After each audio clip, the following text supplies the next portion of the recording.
एक बार और बताऊं? चलिए वापस ले लेते हैं, कोई दिक्कत नहीं है हमें। देखिए हम स्टार्टिंग से ले लेते हैं एक बार फटाफट से। कहां से बताना है बेटा प्रांजल? प्रांजल कहां से बताना है? चंद्रगुप्त। स्कंदगुप्त। देखिए स्कंदगुप्त कौन था? कुमार गुप्त महेंद्र द्वितीय का सन था। और ये he was not the eldest son but he still become the ruler. ये बात हमारे लिए इंपॉर्टेंट क्यों होती है? बिकॉज एट दैट टाइम राजा महाराजाओं का जो समय था, उस समय एक राजा का सबसे बड़ा बेटा ही राजा बनता था। राजा कौन बनता था बेटा? राजा का सबसे बड़ा बेटा राजा बनता था। लेकिन स्कंदगुप्त क्या नहीं था? सबसे बड़ा बेटा नहीं था, फिर भी वो राजा बना। हमें जूनागढ़ रॉक एडिक्ट से इंफॉर्मेशन मिलती है, जिसमें हमें जानकारी मिलती है कि स्कंदगुप्त ने सुदर्शन लेक को रिनोवेट करवाया, जिसको हु बिल्ट दैट, जिसको मौर्य रूलर्स ने बिल्ट किया था। हमें साथ में ये भी जानकारी मिलती है कि जब स्कंदगुप्त ने किंग बना, जब उसने थ्रोन को स्टार्ट किया, मतलब जैसे वो राजा बनना के बारे में उसने सोचा, उस वक्त से मलिच उन का सामना करना पड़ा और लास्ट में उसने वो हरा दिया। तो कुछ पूछा है सर, रिनोवेट क्या होता है? वेरी गुड पायल। बेटा रिनोवेट का मतलब होता है जीर्णोद्धार करना। पायल, रिनोवेट का मतलब होता है बेटा जीर्णोद्धार करना। जीर्णोद्धार का मतलब होता है अगर कोई चीज खराब हो गई है तो उसको वापस सही करवा। क्लियर है बेटा पायल? ओके, चलिए आगे बढ़ते हैं बेटा। अब हम क्लियर है यहाँ तक? प्रांजल यहाँ तक क्लियर है बेटा? आगे बढ़े। Yes sir. चलिए देखिए अब आप लोग आगे। तो हमें ये पता लग गया श्रीगुप्त गुप्त डायनेस्टी का पहला रूलर था, फिर घटोत्कच, फिर चंद्रगुप्त फर्स्ट, फिर समुद्रगुप्त, उसके बाद चंद्रगुप्त सेकंड, और उसके बाद कुमार गुप्त महेंद्र गुप्त, और लास्ट में स्कंदगुप्त क्या था? लास्ट में। अब हम बात करते हैं बेटा कल्चरल अचीवमेंट्स ऑफ गुप्त डायनेस्टी की। इसमें हमें पता लगता है कि गुप्त डायनेस्टी का हमारे इंडियन कल्चर को सपोर्ट करने में, बढ़ावा देने में, उसको इम्प्रूव करने में बहुत बड़ा इंपॉर्टेंस था। गुप्त डायनेस्टी के जितने भी रूलर्स थे वो वैदिक रिलीजन को फॉलो करने वाले थे। इसका हमें प्रूफ इस तरह से मिलता है, समुद्रगुप्त और कुमार गुप्त फर्स्ट, इन दोनों ने अश्वमेध यज्ञ किए थे, और साथ ही साथ ये लोग बुद्धिज्म और जैनिज्म को भी सपोर्ट करते थे। चाइनीज पिलग्रिम फा हेन ने जब इंडिया में विजिट किया, वो चंद्रगुप्त सेकंड के टाइम पे किया, और फा हिन ने की जो टेक्स्ट है या फा हिन की जो बुक्स है, लिटरेचर बुक्स है, उनसे हमें जानकारी मिलती है कि गुप्त एम्पायर के टाइम पर एडमिनिस्ट्रेशन बहुत ही एक्सीलेंट था, और यहाँ पर क्राइम नहीं लगभग ना के बराबर हुआ करते थे। साथ ही हमें यह भी पता लगता है कि यहाँ पर टैक्सेस का बर्डन बहुत ही कम था, और संस्कृत यहाँ की ऑफिशियल लैंग्वेज थी। कालिदास, जिसको हम अभिज्ञान शाकुंतलम और रघुवंशम की वजह से जानते हैं, शूद्रक जिन्हें मर्च कटिकम की वजह से जानते हैं, विशाखादत्त जिनका एक बहुत ही स्पेशल काव्य था मुद्ररक्षा, और कौशल अमर सिंह, ये सब गुप्त पीरियड में ही हमारे यहाँ पर प्रेजेंट थे, अवेलेबल थे। गुप्त टाइम पे ही इन लोगों की प्रेजेंस मानी जाती है। आगे बढ़ते हैं बेटा। अब हम रामायण, महाभारत और मनु संहिता, इन सबको आज हम जब प्रेजेंट डे में जिनमें हम देख रहे हैं, वापस समझना, रामायण, महाभारत और मनु संहिता, ये देखो इन सबका जो ओरिजिनल फॉर्म था वो कुछ और था। आज जो इनका फॉर्म है ये धीरे धीरे समय के हिसाब से, लोगों के अंडरस्टैंडिंग के हिसाब से इनमें चेंज होते रहे। तो जो प्रेजेंट फॉर्म में जिन्हें हम देख रहे हैं, रामायण, महाभारत और मनु संहिता को, इनको जो प्रेजेंट फॉर्म में कंपोज किया गया था, ये गुप्त पीरियड में ही कंपोज किया गया था। ग्रेट मैथमेटिशियंस, महान गणितज्ञ हुए कौन कौन?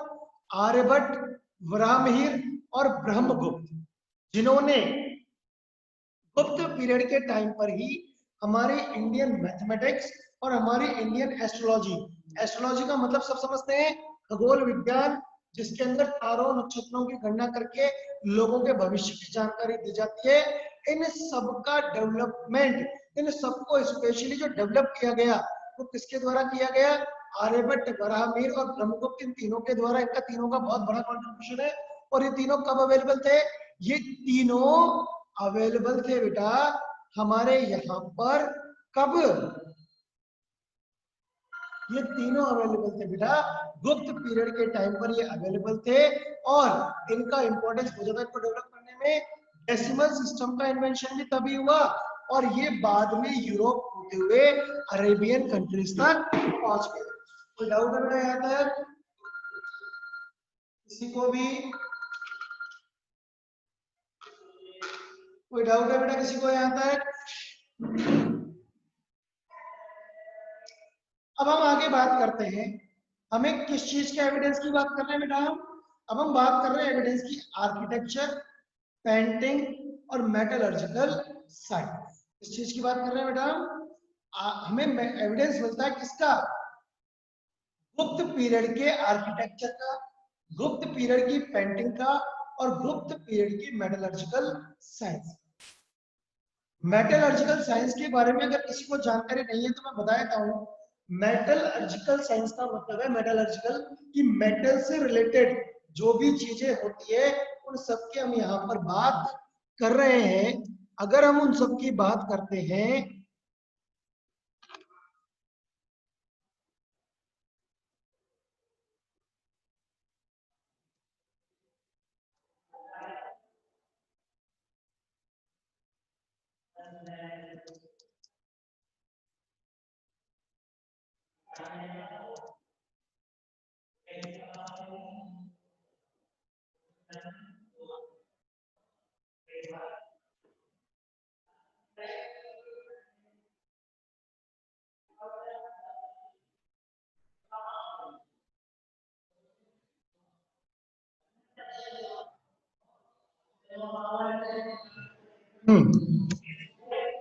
देखिए बेटा हम बात क्या कर रहे हैं बेटा यहाँ पर एविडेंस बात कर रहे हैं किसकी? आर्किटेक्चर की, पेंटिंग की और मेटलर्जिकल साइंस की।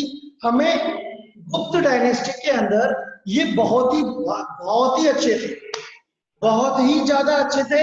इन सब की जानकारी हमें कहां से मिलती है? हमें इन सब की जानकारी मिलती है रिमेन से। कौन से रिमेन से? झांसी में मिले रिमेन से, कानपुर में मिले रिमेन से, अजंता केव्स में मिले रिमेन से, हमें दिल्ली का जो आयरन पिलर है उससे हमें जानकारी मिलती है।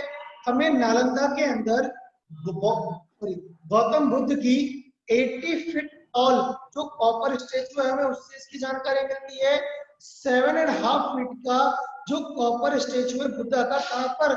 सुल्तानगंज में। ये सब चीजें हमें बताती है, ये सारी चीजें हमें इन्फॉर्म करती है किस चीज के बारे में? कि गुप्त डायनेस्टी के टाइम पर architecture, painting and metallurgical science बहुत ही बढ़िया। क्लियर है बेटा?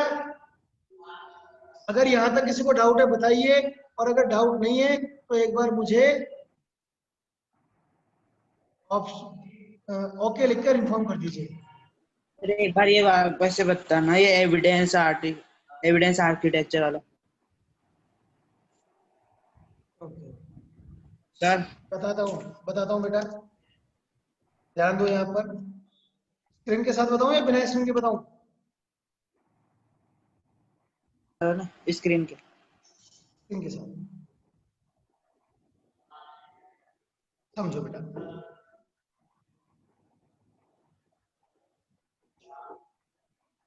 ध्यान देना, देखो गुप्त टाइम पीरियड में ये तीन चीजें, तीनों दिख रही है बेटा स्क्रीन पे आपको?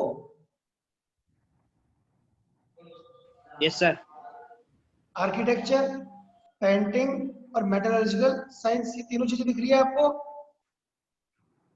ये तीनों चीजें हैं। अब ये तीनों गुप्त पीरियड में क्या थी? स्ट्रॉन्ग थी।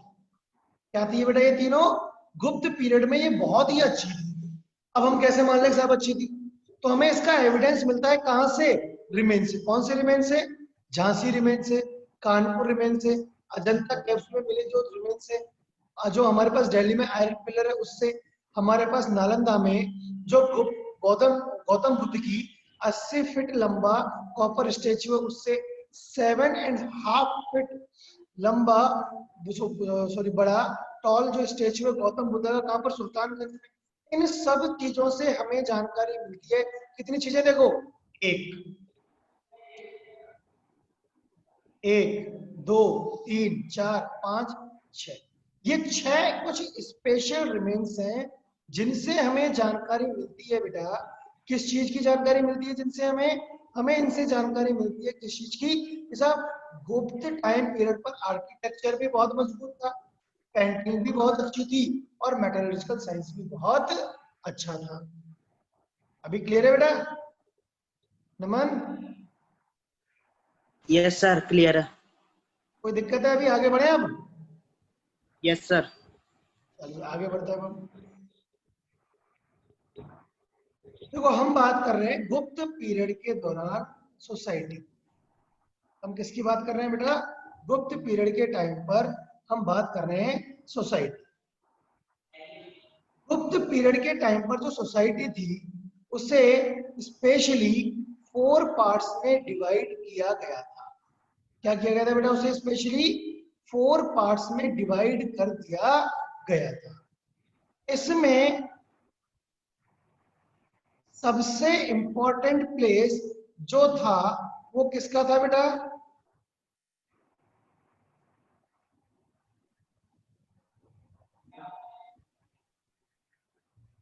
सबसे इंपॉर्टेंट प्लेस था बेटा ब्राह्मण्स। किसका था बेटा सबसे इंपॉर्टेंट प्लेस?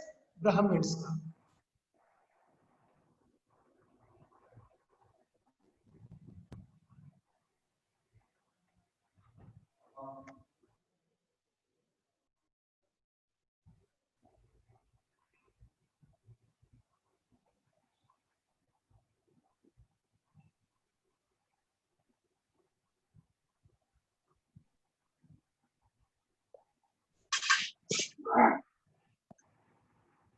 देखिए बेटा सबसे इंपॉर्टेंट प्लेस था यहाँ पर ब्राह्मण्स का। और ब्राह्मण देखो 4 पार्ट्स कौन कौन से थे मैं बताता हूँ, ब्राह्मण, क्षत्रिय, शूद्र और वैश्य। ये मेनली 4 जो पार्ट्स में ट्रेडिशनली इसको डिवाइड किया गया था गुप्त पीरियड को। और ये 4 पार्ट कौन कौन से थे बेटा? मैं फिर बता रहा हूँ कौन कौन से बताया मैंने आपको अभी। ब्राह्मण, वैश्य, क्षत्रिय और शूद्र। तो उनमें भी सबसे इंपॉर्टेंट सबसे टॉप पर जो थे वो कौन थे बेटा? ब्राह्मण थे। उनकी ड्यूटी क्या थी?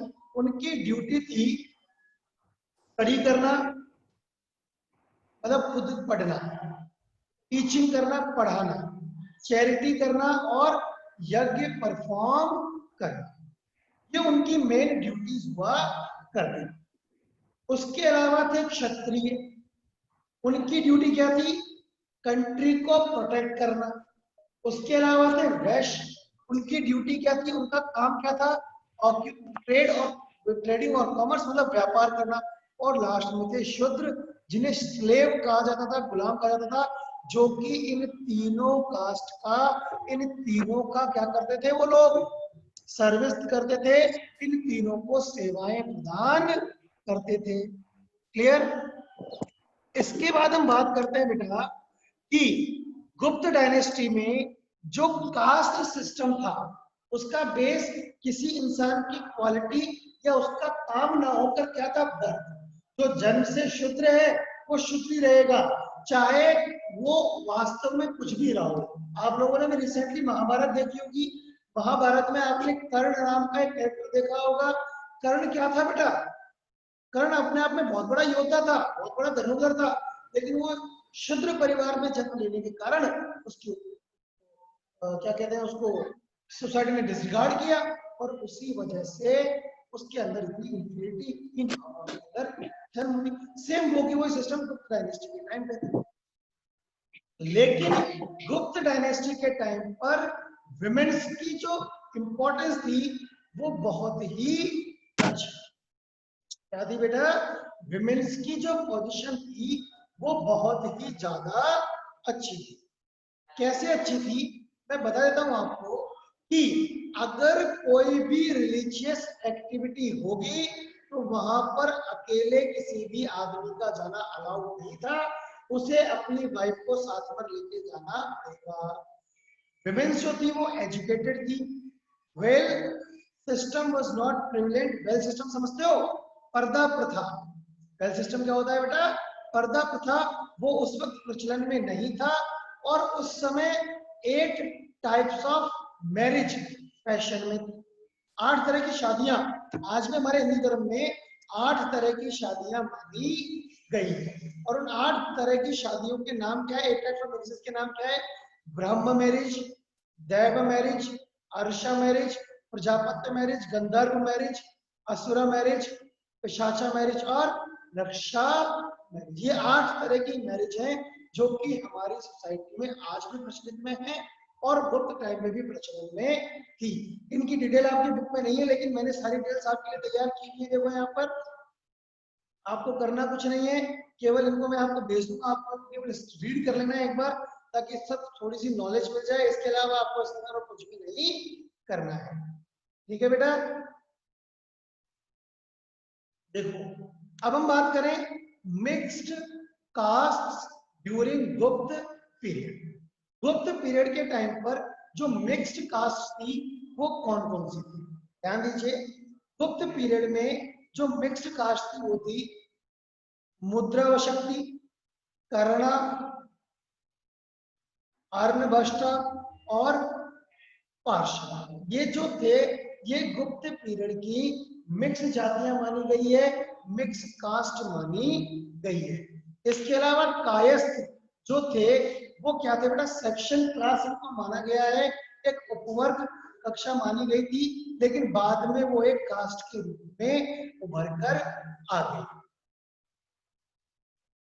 गुप्त पीरियड के टाइम पर जो विमेंस थी वो लिटरेचर में मतलब जो इसको नहीं कह सकते हैं कि जो गुप्त पीरियड का हमें लिटरेचर मिलता है, गुप्त पीरियड का हमें जो साहित्य मिलता है, उसमें विमेंस के बारे में काफी बातें हमें बताई गई है। और वो क्या बताई गई है? सबसे इंपॉर्टेंट चीज बताई गई है कि अगर किसी भी औरत के अगर कोई बेटा नहीं है, क्या नहीं है? बेटा नहीं है, तो उसकी पति की प्रॉपर्टी पर अधिकार, मुख्य अधिकार किसका होता था? उसकी पति की प्रॉपर्टी पर मुख्य अधिकार होता था उसकी पत्नी। क्लियर? ये आपका गुप्त पीरियड बेटा यहाँ पर कंप्लीट हो जाता है। गुप्त डायनेस्टी आपकी यहाँ पर कंप्लीट हो जाती है। अब अगर किसी को कोई डाउट है बता दीजिए, नहीं है तो फिर हम क्लास को खत्म करेंगे। फटाफट से एक बार लिखकर ओपन करके मुझे इन्फॉर्म कर देंगे आप लोग, और एक बार सब लोग अपना अपना कैमरा ऑन करेंगे, माइक ऑन नहीं करेंगे, केवल कैमरा ऑन करेंगे बेटा सब लोग अपना। नमन सर सुल्तानगंज कहाँ पे है? इंडिया में। हर्षदा मैं बता दूंगा बेटा, है ना? अभी मेरे को कुछ और बात करनी है आप लोगों से। एक बार नमन अपना कैमरा ऑन करें बेटा। नमन मित्तल,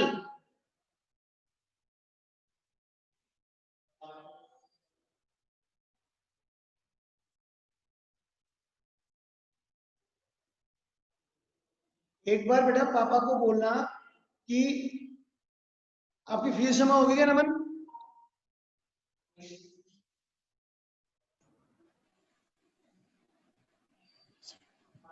नमन फीस जमा होगी बेटा, आपकी रजिस्ट्रेशन फीस जमा होगी क्या? आवाज आ रही है बेटा नमन? Yes sir. आपकी रजिस्ट्रेशन फीस जमा हो गई? Yes sir. हो गई जमा? चलिए ठीक है। सृष्टि शर्मा, हाँ सर, शुरुआत में भी। ओके। सृष्टि शर्मा,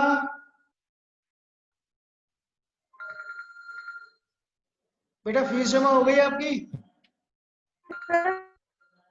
फीस जमा हो गई क्या? नेक्स्ट मंथ की बोल रहे हैं। तो एक बार पापा को बोलना, बोल रहे हैं पापा। हाँ तो एक बार पापा को बोलना कि सर को फोन कर लेंगे। ठीक है बेटा? नामाजी सर को या निर्मल जी सर को फोन कर लेंगे, वो है ना? हाँ okay. Manan Jain, camera on करो बेटा, आज तक मैंने शक्ल नहीं देखी आपकी, पता लगे आप कौन हो। मनन जैन,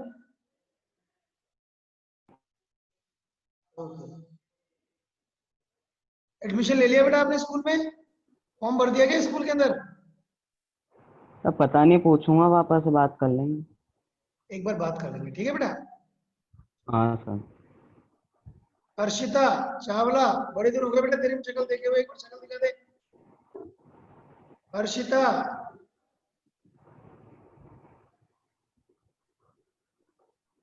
यस सर। कैमरा भी ऑन कर बेटा एक बार।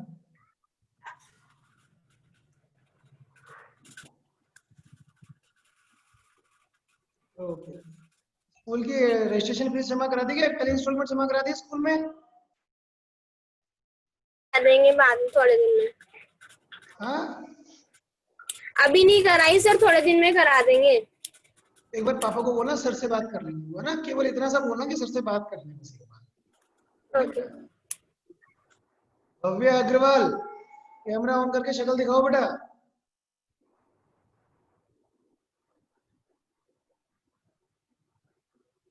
अरे मैं तो भूल गया था, तेरी शक्ल ही भूल गया था बेटा। फीस जमा हो गई बेटा स्कूल में? पहली इंस्टॉलमेंट जमा हो गई क्या? भव्य, पापा को बोलना एक बार सर से बात कर लेंगे, ठीक है? पायल, पायल, एक बार दिखाना बेटे, देखे वही है कि बदल गई कुछ? दूसरी पायल है या कोई और? हाँ वही है, अभी तक तो वही है। फीस जमा हो गई स्कूल में? पता नहीं सर, पापा से पूछूंगी मैं। पूछ लेना, और नहीं हुई तो बस पापा को बोलना, सर से बात कर लेंगे, ठीक है बेटा? हाँ।